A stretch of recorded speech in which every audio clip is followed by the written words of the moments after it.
Hello friends, कैसे हैं आप सब? बढ़िया। आशा है आप सभी मस्त होंगे, स्वस्थ होंगे और बहुत-बहुत खुश होंगे। फ्रेंड्स, आज हम एक ऐसी स्टोरी सुनने वाले हैं जिसको सुनने के बाद जीवन जीने का आपको एक अलग नज़रिया मिलेगा।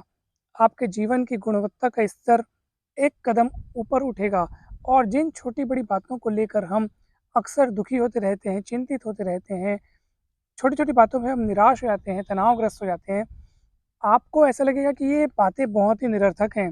जीवन इतना विशाल है, इतना सुंदर है, उसमें सृजन करने के लिए इतना कुछ है, इतने अच्छे तरीके से जीवन को जिया जा सकता है कि यहाँ पे सब कुछ इतना सुंदर है और हम छोटी-छोटी बातों को लेकर के उसे अपने मन से चिपकाए रहते हैं और हम बेवजह दुखी होते रहते हैं। तो हमें क्या उपाय अपनाना चाहिए? ऐसी कौन-सी बातें हैं जिनको हमें हमेशा ध्यान में रखना चाहिए ताकि हम हमेशा सुख का अनुभव कर सकें, खुश रह सकें, चारों तरफ खुशियाँ फैला सकें और चिंता और जितने भी नकारात्मक भाव हैं, चिंता, डर, क्रोध, घृणा, ईर्ष्या, द्वेष, ये सब के सब हमसे कोसों दूर रहें। कौन-सी ऐसी मानसिकता है जिसको हम फॉलो करके अपने जीवन को बहुत ही अधिक सुंदर बना सकते हैं, वो आज की इस स्टोरी से आपको पता चलेगा।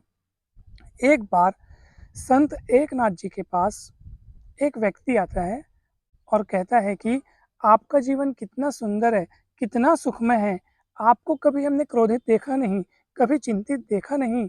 जब दिखते आप हमेशा मुस्कुराते हुए दिखते, कितना शांति से बात करते, ऐसा लगता है कि आपके जीवन में सब कुछ मस्त ही मस्त है। ऐसा इसके पीछे क्या रहस्य है? गुरुदेव हमें भी समझाइए, आपकी शांति का, आपके सुख का, आपके सुकून का रहस्य क्या है? तब संत एकनाथ जी ने कहा कि देखो, तुम्हें तुम्हारी समस्या का उत्तर तो मैं ज़रूर बता देता। तुमने जिस समस्या का उपाय मुझसे पूछा है, वो मैं ज़रूर बता देता, मगर तुम करोगे क्या जानकर? क्योंकि अब तुम्हारे पास कुछ भी समय बचा नहीं है, सिर्फ़ 8 दिन का समय बचा है। 8 दिन बाद तुम्हारी मृत्यु निश्चित है। जैसे ही वो व्यक्ति ये बात सुना, वो बहुत डर गया। जी हाँ दोस्तों, मतलब उसके पैरों तले ज़मीन खिसक गई, उसने जब सुना कि 8 दिन तक बस वो इस धरती पर मेहमान है, फिर वो मरने वाला है। तब वो व्यक्ति वहाँ से जाता है, घर पहुँचता है। घर पहुँचकर सभी सदस्यों से उसने क्षमा माँगी कि अब तक उसके द्वारा जो-जो गलतियाँ हुई हैं, उसके लिए वो सबसे सबसे क्षमा माँगता है, अपने मित्र, यार, दोस्तों, पड़ोसी, रिश्तेदारों, सबसे। मतलब उसको जिसके-जिसके लिए लग रहा था कि हाँ, मैंने इसके-इसके लिए गलती की है, सबसे उसने क्षमा माँगी। जहाँ-जहाँ जिसका-जिसका जो-जो हिसाब बचा था, कहीं उसको कुछ पैसे चुकाने थे, कहीं उसका कर्ज़ था, उसने सब पूरा-पूरा किया। पहले वो टालते जा रहा था, जिन-जिन बातों को वो टालते जा रहा था, सब उसको उसने पूरा किया। मतलब जो-जो उसके मन में जो बात रह गई थी, उन 8 दिनों में सब वो पूरा करते गया ताकि क्योंकि 8 दिन बाद वो मरने वाला है, कुछ भी बाकी न रह जाए करके उसने सबको क्षमा किया। सबसे वो अच्छे से बात करने लगा। अचानक उसका पूरा व्यक्तित्व बदल गया। वो एक अलग ही इंसान हो गया। पहले वो एकदम घमंड में, एकदम एटीट्यूड में किसी से कुछ भी कहता, किसी से कोई भी बात कर देता, यानी कि उसके व्यवहार का ढंग जितना पहले रूडली होता था, जितना रफ़ होता था, अब वो एकदम चेंज हो गया। बहुत मीठी बात, बहुत अच्छे से सबसे सद्व्यवहार करने लगा। किसी को वो कभी भी अपनी बातों से चोट नहीं पहुँचाता था। मतलब इतना बदल गया वो कि क्या ही कहें। जब 8 दिन पूरे हो गए, वो अपनी मृत्यु की प्रतीक्षा करने लगा। जब उसकी मृत्यु नहीं हुई, जब वो देखा कि अरे यार! मेरी तो मृत्यु हो नहीं रही है। जब वो देखा कि मुझे तो मृत्यु आ ही नहीं रही है, तब वो फिर से जाता है संत एकनाथ जी के पास और संत जी से कहता है कि महाराज, आपने तो कहा था कि 8 दिन बाद मेरी मृत्यु हो जाएगी, मगर मुझे तो कुछ नहीं हुआ। मैं आपके पास आया हूँ, इस ये खुशी से आपके पास आया हूँ कि महाराज, मुझे क्यों कुछ नहीं हुआ? आपके द्वारा ऐसा कहा गया था कि 8 दिन बाद मेरी मृत्यु हो जाएगी। तो संत एकनाथ जी ने कहा कि हाँ, मैंने कहा था तुमसे कि 8 दिन बाद तुम्हारी मृत्यु हो जाएगी और तुम अभी जीवित मेरे सामने आए हो, अर्थात तुम्हारी मृत्यु नहीं हुई है। तो ये सब के पीछे कारण क्या है वो मैं तुम्हें बाद में बताऊँगा। पहले तुम मुझे ये बताओ कि इन 8 दिनों में तुमने क्या-क्या किया? तब वो व्यक्ति पूरी बात बताता है कि मैंने अपने व्यक्तित्व में एक अनोखा बदलाव पाया, मैं सबसे अच्छे से बात करने लगा।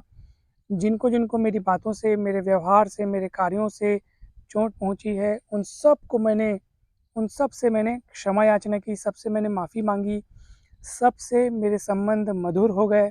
बहुत अच्छे से मैं सबके साथ रहने लगा और कुछ-कुछ जिनके पैसे बाकी थे मैंने उसको पूरा किया। पहले तो मेरे पास पैसे होते हुए भी मैं टालते जाता था।